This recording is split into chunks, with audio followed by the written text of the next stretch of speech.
ត្រវិចរំលេចបុកផ្ទះវេលាល្អអារីករាយហាក់ឬតីបំចូលឆ្នាំខ្មែរសេរីសួស្តីរូបឆោមអិចបីញ៉ាតែងភ័ក្រត្រា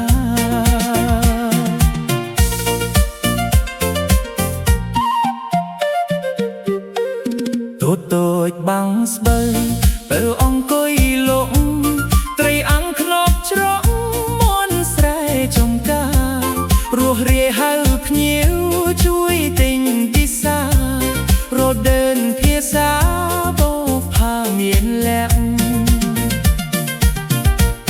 ជាងចាំងសំលឿងចាស់ព្រមបីខ្នងដាំព្រំរបងកូលឈើក្រាក់ពោផុតពីដីក្នុងភូមិព្រះតាបងអូនបួនអ្នកប្រមួយស្រីបី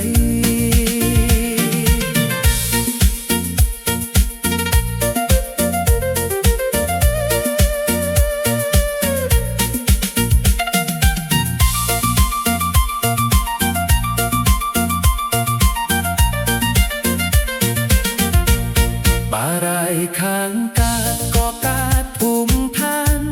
ជួយធ្វើជាស្ពានសុំចងមេត្រីអ្នកផង